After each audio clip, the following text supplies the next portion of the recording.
My daughter-in-law called at 4:00 a.m.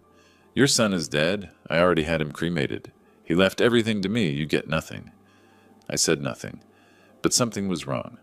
My son hated fire. He'd told me 100 times if anything ever happened to him, he wanted to be buried next to his mother. Not burned, never burned. So I didn't fly to Hawaii for a funeral. I flew there to investigate. What I discovered in the next 7 days destroyed her perfect plan. Hello everyone, and thank you for being here. Before we begin, I'd love to know, where are you watching this from? Leave a comment with your city or country. It helps me understand who's listening to these grandpa stories. One more thing, while some details have been dramatized for entertainment and educational value, the core lesson about family faith and following your gut is absolutely true. The call came at 4:32 a.m. Pacific time, and I knew before I answered that my life was about to change forever. I'd been a cop for 35 years in Seattle. You develop instincts. The middle of the night phone call is never good news. I fumbled for my reading glasses, squinting at the screen. Lydia, my daughter-in-law, calling from Hawaii. My heart already knew. Curtis. Her voice came through shaky, but something about it felt rehearsed. I have terrible news. It's Brandon. He drowned yesterday during our sunset cruise in Maui. The words hit like a physical blow. My son, my only child. What happened when... Yesterday evening, we were on a boat, and he slipped overboard. The current was so strong. The Coast Guard searched, but... She paused. I'm so sorry. The funeral is already arranged. Cremation. Just like he always wanted. That's when the first alarm bell went off. Brandon never wanted to be cremated. We'd talked about it after his mother passed. He wanted to be buried next to her someday under the big oak at Evergreen Cemetery. Lydia, I don't think... Oh, and Curtis. She cut me off, her voice shifting to something colder. About Brandon's estate and the life insurance policy, it all comes to me. $3 million plus the house, everything. You should know that before you fly out here. The lawyers were very clear. You get nothing. Then she hung up. I sat there in the dark, staring at my phone. The clock glowed 4:34 a.m. 2 minutes to shatter my world. Or at least that's what she wanted me to believe. Something was very, very wrong. Brandon was a championship swimmer in high school. Made state finals his junior year. Even at 40, he swam laps 3 times a week. The idea of him drowning on a tourist cruise was absurd. And that comment about the money. Who says that to a grieving father? Not, I'm sorry for your loss. Not, he went peacefully. But you get nothing, essentially a threat. I opened my messages. There it was, Brandon's last text sent yesterday at 4:17 p.m. I hadn't seen it because I'd been at a friend's retirement dinner, phone on silent. Dad, I need to talk. It's about Lydia. Something's not right. Can we meet this weekend? My hands started shaking. I thought back 3 years to when Brandon introduced us to Lydia at Sunday brunch. She was beautiful, charming, said all the right things, but I'd felt something off. Maybe the way her smile never quite reached her eyes, or how she kept steering conversation back to Brandon's job, his salary, his prospects at Microsoft. My wife Louise would have picked up on it immediately. She had incredible instincts about people. But Louise had been gone 10 years by then, and I'd learned to let Brandon make his own choices, even when those choices included marrying a woman who made my cop instincts buzz. I should have said something, should have pulled him aside, shared my concerns, but I'd kept quiet, told myself I was being overprotective. Now my son was supposedly dead, and his wife's first priority was making sure I knew I wasn't getting any money. I stood at my bedroom window. Outside, Queen Anne was still dark. Somewhere out there, the truth was waiting. I didn't book a flight to Hawaii. Not yet. Instead, I did what I had done for 3.5 decades. I started asking questions. The first question was simple. If Brandon drowned yesterday evening, why was Lydia so eager to tell me about the money before telling me how he died? I sat there in the dark, my cop instincts screaming. This wasn't grief in her voice. This was a performance. And I was going to find out why. Sleep was impossible after Lydia's call. I sat at my kitchen table with black coffee as the sky lightened.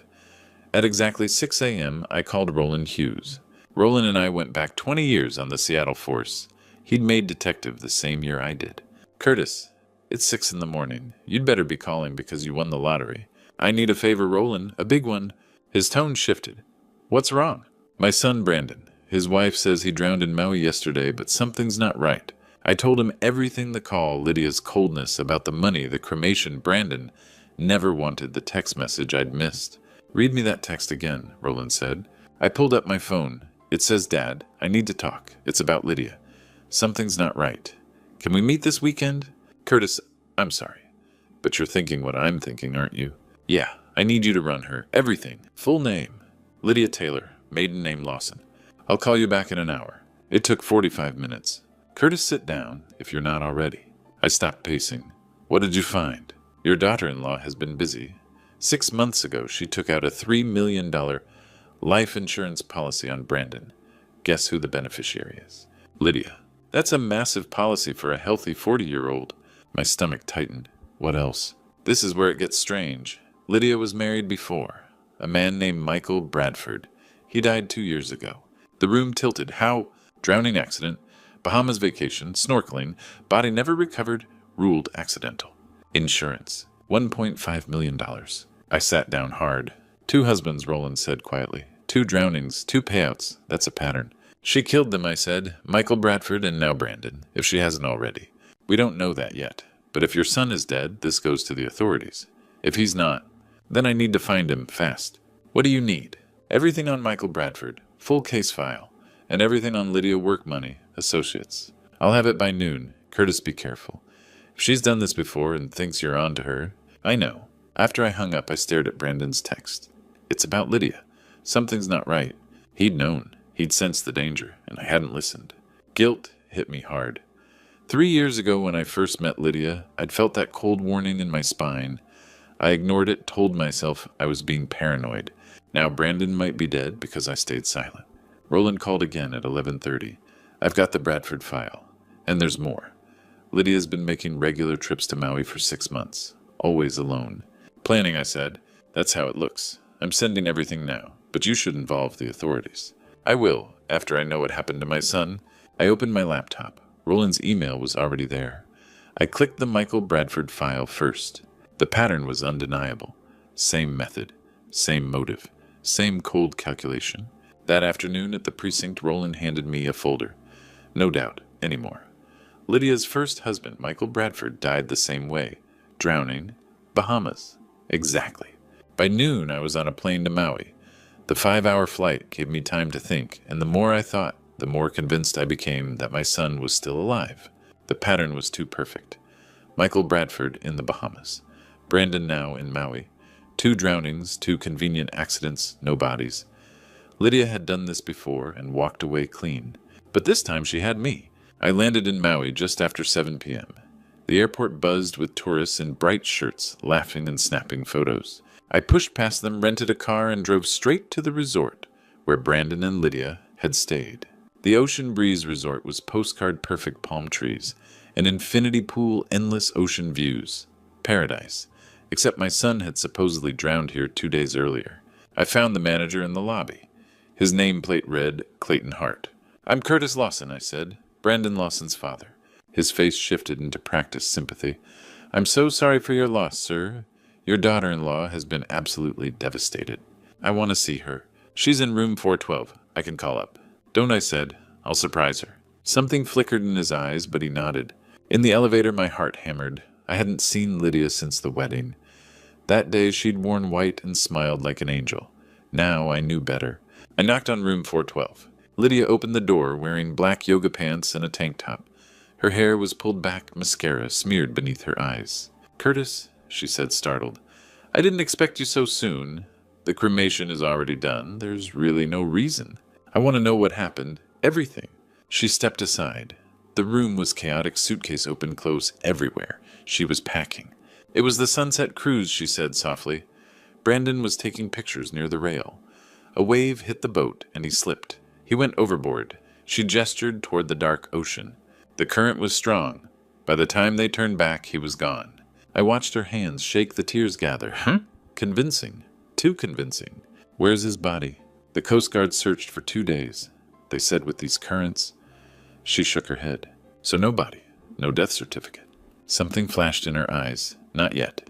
But they said one can be issued later." A lie, and she knew it. "I'm going to the police," I said. "They already know everything."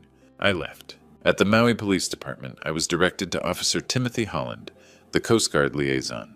He shook my hand. I'm sorry about your son. I was on the search. Is there a death certificate? No, sir. Without remains, it's a missing person. Under Hawaii law, it takes 7 years to declare death. 7 years. That meant Lydia couldn't touch the insurance. Not unless she produced a body. Outside, my phone buzzed. Unknown number. Stop looking. He's gone. A friend. Someone was watching me, which meant I was right. I looked up at the dark Hawaiian sky. Brandon was out there somewhere, and whoever sent that message knew where. I wasn't stopping. I was just getting started. Every instinct I had as a detective told me this wasn't over. Too many lies, rehearsed answers, and fear behind her eyes. Whatever Lydia planned depended on silence, distance, and time. I would give her none. The next morning, after the threatening text, I knew I needed help. I'd been threatened before an occupational hazard, after 35 years in law enforcement. But threatening me over my son was a mistake.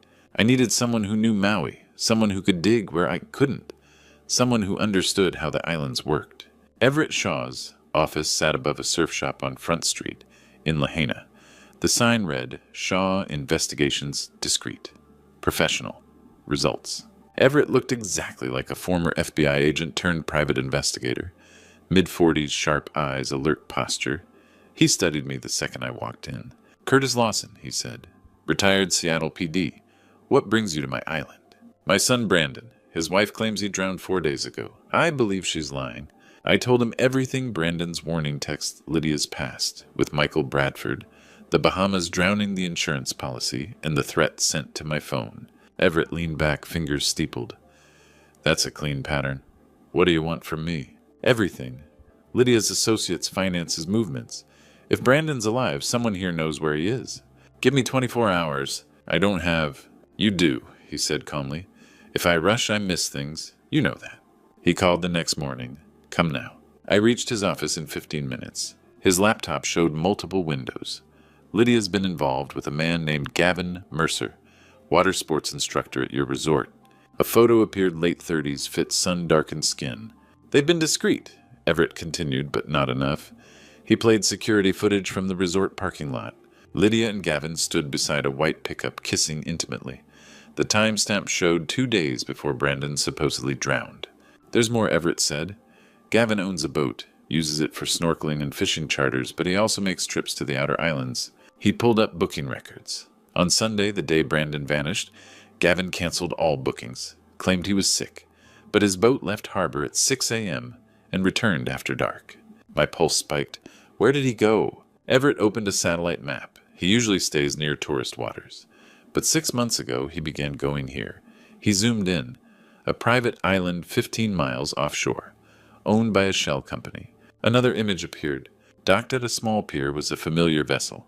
Same make, same model. This image is from yesterday morning, Everett said. That boat's been there 4 days, since Brandon disappeared. My chest tightened. He's there. Everett nodded. I believe so. But we can't rush in. If they see us coming, they'll kill him. Exactly. We need eyes first. I stared at the island. Somewhere on that speck of land, my son was alive. When do we move? I asked. Tonight, Everett said. My boat, after midnight. Recon only. By dawn, we'll know. And then we call everyone. But first certainty. I stood. Tonight. Everett enlarged the image once more. Curtis, he said quietly, I think your son is still alive. I trusted my instincts completely now. Every step fit the pattern I'd chased my entire career. Lydia needed time, distance, and secrecy. I would take all three away from her. The island, the boat, the lies. None of it was coincidence. Whatever waited offshore, I would face it. I wasn't leaving Maui without my son, no matter what it cost or how dangerous the truth became. That night around midnight, Everett and I stood on a dock in Lahaina, staring at a rented boat bobbing in the dark water. At 70 years old, I thought my days of stakeouts and dangerous operations were over. I was wrong. We loaded the boat with binoculars, a camera with a telephoto lens, and flashlights we hoped not to use. Everett checked his phone one last time, satellite coordinates glowing on the screen. 15 miles due east, he said quietly. About 45 minutes if we keep the engine low. Once we're close, we cut power and paddle in. You've done this before, I said. More times than I can count. You ready? I thought of Brandon tied up somewhere on that island, scared, maybe hurt. Let's go. The ocean was calm beneath a quarter moon, just enough light to see without being seen. We moved slowly, the shoreline lights fading behind us. I checked my watch again and again. 12, 15, 12:30, 12:45. At 12:50, Everett cut the engine. There, he whispered. A dark shape rose from the water. As we drifted closer, details appeared. A small dock, a single wooden cabin set back from shore, one window glowing. We paddled the last 100 yards, oars dipping silently. My heart pounded so hard I was sure it could be heard. We tied off at the far end of the dock, away from Gavin's boat. Everett scanned the cabin through binoculars. One window facing us. Lights on. No obvious cameras. Move slow. Stay low. We crept along the dock and crossed the rocky beach to the cabin's side. Voices drifted out. A man on the phone. Gavin. Everett signaled toward the window. I crouched and raised my head just enough to see inside. Brandon lay on a narrow bed against the wall. Thin, pale, unshaven. His hands were tied to the frame with rope. He wasn't moving, but his chest rose and fell. Alive. My eyes burned. I forced myself to stay still. Gavin paced near the door phone, pressed to his ear. "Another week," he said. "That's enough time. Keep him sedated. When it's done, we make it look like he drowned trying to escape. Dump the body offshore and let the current do the rest." Same story as before. My fists clenched. I wanted to rush the door. Everett's hand crushed my shoulder. He shook his head. "Wait." Gavin ended the call. Then the door opened. Lydia stepped outside. She wore jeans and a dark sweater, relaxed, smiling. Nothing like the grieving widow. She kissed Gavin. "One more week," she said. "Then we're free. $3 million free." "You sure the old man bought it?" Gavin asked. "He bought it," she laughed. "He's probably back in Seattle. There's nothing he can do." I almost stood up. Everett held me down. Lydia glanced toward the water. For a second, her gaze swept past us. I froze. "Did you hear something?" she asked. "Just waves," Gavin said. They went inside. The door shut. Everett pulled me back. We retreated to the dock, untied, and started the engine once we were clear. Neither of us spoke until the island faded behind us. "I saw him," I said. "He's alive." "Yes," Everett said grimly. "But if we rush this, they'll kill him. So what do? We bring in the police, Coast Guard, everyone. We show them what we saw and let them take him safely." As Maui's lights reappeared, my hands shook with rage. I'd seen my son alive. I would not rest until Lydia and Gavin faced justice and son walked free. Alive. Later that morning, around 9, Everett and I walked into the Maui Police Department. I'd spent 35 years working with cops. Now I needed them to trust me one more time to save my son's life. We barely slept after the recon. We couldn't. Every time I closed my eyes, I saw Brandon tied to that bed, pale and thin, heard Gavin calmly planning his murder. We had maybe a week before they killed him, maybe less. Captain Ernest Boyd met us in his office. Mid-50s gray hair, cut military short, the kind of man who'd seen everything and believed nothing without proof. "Mr. Lawson," he said, shaking my hand, "I understand you have information regarding your son. Captain, my son is alive. He's being held on a private island 15 miles offshore. His wife and her accomplice plan to kill him within the week." Boyd's expression stayed neutral. "That's a serious claim, kidnapping, conspiracy insurance fraud. If you're wrong." "I'm not. I saw him last night. Everett and I went to that island." "You conducted your own reconnaissance," Boyd frowned. "Necessary," I said, "and we brought proof." Everett opened his laptop. 5 minutes, Captain." We showed him everything. Photos taken through the cabin window, Brandon tied to the bed, unmistakably alive. An audio recording of Gavin's phone call. "One more week. Make it look like he drowned trying to escape." Then the history. Michael Bradford, Lydia's first husband, drowned in the Bahamas. Ruled accidental. Insurance payout, $1.5 million. Next, Brandon's policy. $3 million taken out 6 months ago. Beneficiary Lydia. Finally, the resort security footage, Lydia and Gavin kissing 2 days before Brandon supposedly drowned. Boyd reviewed it all, making 2 quiet phone calls, cross-checking on his computer. At last, he stood. "This is substantial," he said. "The pattern alone is damning." He straightened. "We move, but it's by the book. Water police, SWAT, Coast Guard. We do this right." "How long?" I asked. 2 hours. Briefings, coordination, hostage rescue planning. 2 hours felt unbearable, but I understood. You don't rush an operation like this. "I want to be there," I said. "You're a civilian now," Boyd replied. "Command boat only. No exceptions." I hated it, but he was right. At 10:45, we boarded 3 vessels, 2 Maui PD water police boats, and a Coast Guard cutter. 12 officers total, plus Everett and me. SWAT and tactical gear weapons, ready. Boyd gave the final briefing. Hostage situation on a private island. 2 suspects armed and dangerous. 1 hostage condition unknown. Primary objective, hostage safety. Yes, sir, the teams answered. Engines roared to life.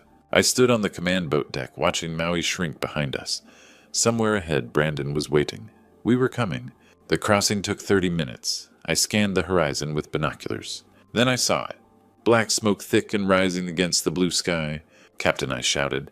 Boyd grabbed his radio. All units, heavy smoke at target location. This is now a rescue operation. Full speed. The boat surged forward. My heart pounded. The cabin was burning. Brandon was inside. We were out of time. Before I tell you what happened next, I need to know. Do you think I got there in time? Will my son survive? Drop your prediction in the comments right now. One more thing, the story ahead includes some dramatized elements for impact. If that's not for you, feel free to stop here. But if you want the truth about what a father will do to save his son, keep watching. Minutes later, as we closed in on the island, flames burst through the cabin roof. Fire licked into the night sky, thick smoke rolling upward. Officers shouted commands over the engines, but all I could think was that my son was inside that inferno. The boat slammed into the shore. Police poured out weapons, raised voices sharp and controlled. Maui PD, hands up, nobody move. Lydia and Gavin were already running toward the dock, aiming for Gavin's boat. They froze when they saw 3 police vessels and armed officers surrounding them. There was nowhere left to run. I didn't wait. Every instinct drilled into me over 35 years screamed to hold position, to let SWAT handle it, to follow protocol. I ignored every one of them. I ran straight for the burning cabin. Curtis No. Everett shouted behind me, but I didn't slow down. The heat hit me 10 feet from the door, a wall of scorching air that burned my eyes. Smoke poured out thick and black. I yanked my shirt over my mouth and lunged inside. It was hell. I couldn't see. I could barely breathe. Smoke clawed at my lungs, fire crackled along the walls, devouring the old wood. The ceiling groaned, ready to collapse. Brandon, I shouted, but my voice vanished into the roar. I dropped low, crawling where the air was thinner. My hands hit the bed frame. Then rope, then skin. Brandon. He lay unconscious, tied to the bed face, pale in the firelight. I clawed at the ropes, but my hands shook too badly. Smoke, heat, panic. I couldn't make them work. Then Everett appeared through the haze knife, flashing. 3 fast cuts, and the ropes fell away. Go, he yelled. I've got his legs. I grabbed Brandon under the arms. He was limp, heavy, lifeless weight. Together we staggered toward the door, smoke so thick I couldn't tell where it was. Then fresh air hit my face. We burst out and collapsed on the sand. Paramedics rushed in. I rolled aside as they worked. No pulse, someone shouted. No. They started CPR, compressions, breaths, again and again. I couldn't move, couldn't breathe. We were so close. Then Brandon coughed. A violent cough ripped through him. His eyes flew open, terrified. Dad, he whispered. I was beside him instantly. I'm here. You're safe. His hand found mine and squeezed weakly. I broke down. Behind us, Lydia screamed. Officers dragged her toward a boat, cuffs biting into her wrists. She fought, yelling incoherently. Gavin tried to flee, diving into the water. The Coast Guard intercepted him and hauled him out like a netted fish. Both caught, finished. Paramedics loaded Brandon onto a stretcher. Smoke inhalation, possible internal injuries. We're calling a helicopter. I'm going with him, I said. They nodded. While we waited, I walked to where Lydia sat guarded. She saw me and exploded. He wanted this? She screamed. He wanted to disappear. I stopped in front of her. Captain Boyd stood nearby. I looked at the woman who'd married my son, tied him up, and left him to burn. My son is alive, I said quietly, and you're finished. Her face drained of color. She had nothing left to say. The helicopter arrived, rotors churning smoke into spirals. They loaded Brandon in. I climbed after him, never releasing his hand. As we lifted off, I looked down. The cabin collapsed inward, smoke rising into the perfect blue sky. Police surrounded Lydia and Gavin on the beach. It was over. Brandon squeezed my hand again. Dad, he whispered, you found me? Always, I said. I'll always find you. 3 days later, on a quiet Sunday morning, Brandon was finally strong enough to talk. I sat beside his hospital bed at Maui Memorial, holding his hand, while Captain Boyd pulled up a chair with his recording device. My son had lost 15 pounds in 7 days, his cheekbones sharp, his skin pale against the white sheets. But his eyes were clear, alert, ready to tell the truth. Boyd pressed record. Mr. Lawson, in your own words, please describe what happened. Brandon's voice was hoarse but steady. 2 months ago, I found text messages on Lydia's phone. She was having an affair with Gavin Mercer, a water sports instructor at the resort where we'd been staying. When I confronted her, she denied everything, told me I was paranoid. He paused, swallowing hard. I was going to file for divorce. I'd already contacted a lawyer in Seattle. And the life insurance policy? Boyd asked. That was her idea. 6 months ago. Brandon's jaw tightened. She said we needed it for our future. $3 million. She insisted I name her as the sole beneficiary. I thought she was thinking about us, about security. I felt my chest tighten. The pieces were always there. We just didn't see them until it was too late. Walk me through last Sunday, Boyd said gently. Brandon closed his eyes, remembering. Gavin invited me out fishing, said we should bond man to man. Lydia encouraged it. She even packed us lunch. His voice cracked. On the boat, Gavin handed me a beer. I remember the taste was off. Bitter. And then, nothing. You were drugged? Yeah. When I woke up, I was on that island, tied to a bed. They were both there, Lydia and Gavin. They weren't hiding anymore. Brandon's hands trembled. Lydia looked at me like I was already dead. She told me they'd been planning this for months. They were going to keep me sedated for a week, then stage my drowning, make it look like an accident. Boyd leaned forward. What happened during that week? They kept me there, gave me sedatives twice a day to keep me weak. Lydia would come in and talk to me, tell me how much money she'd get, how she and Gavin were going to disappear to Costa Rica with the payout. His voice hardened. She said no one would ever find me, that the ocean would take care of the evidence.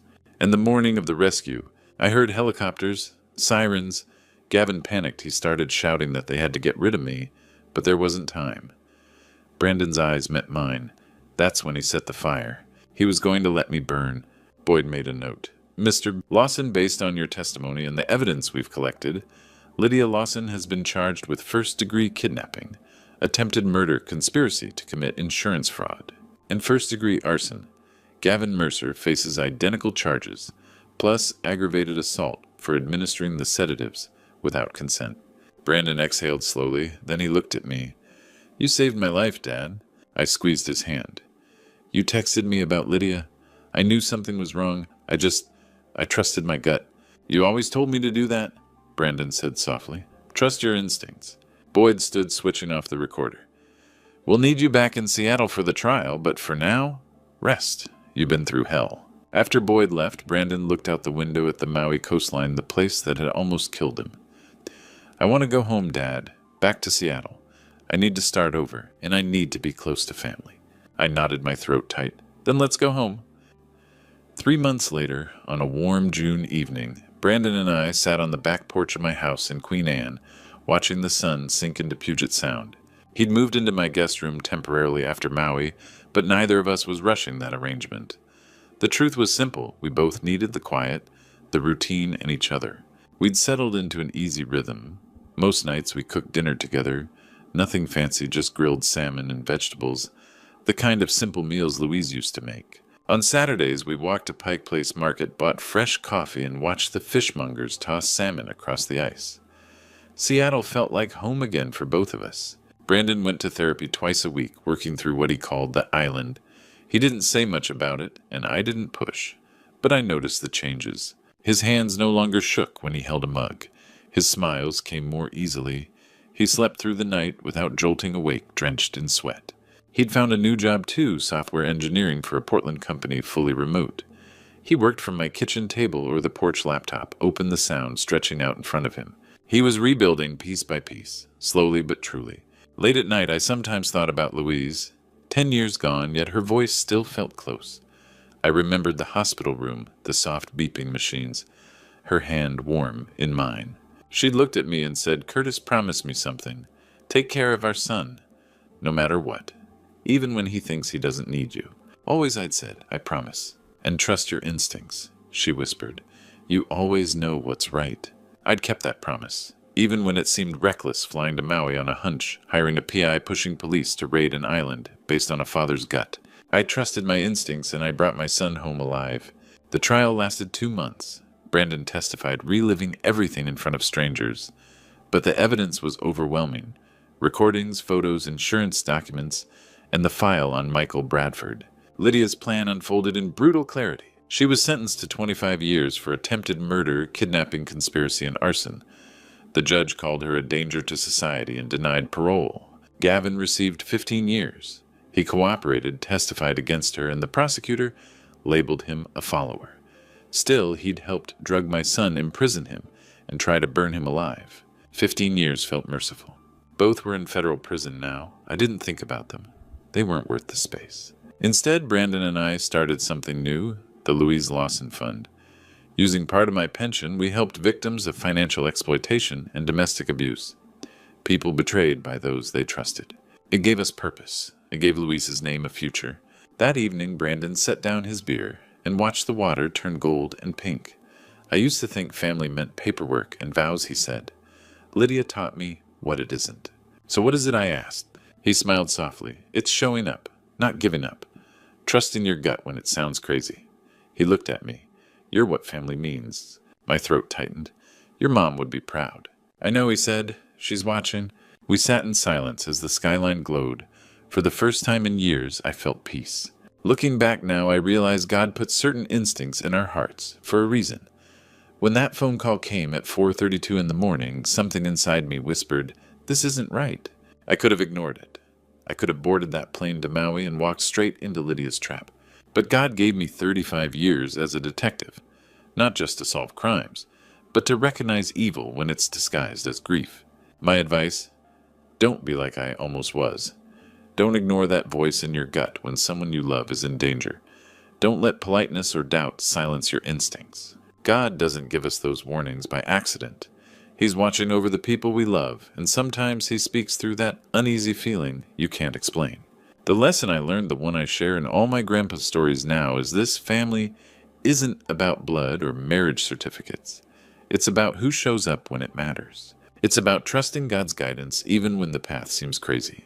Brandon is alive today because I chose to listen to God, to my instincts, to that father's heart that wouldn't let me believe my son was gone. If this story touched you, please leave a comment below sharing your thoughts. Hit that subscribe button and share this video with someone who needs to hear these grandpa stories about real courage and real faith. That's what grandpa stories are all about, passing down wisdom that might save a life. Thank you so much for sticking with me until the end. And a quick disclaimer, the next story contains some fictional elements created for educational purposes. If that's not for you, feel free to explore other content that suits you better. God bless you all.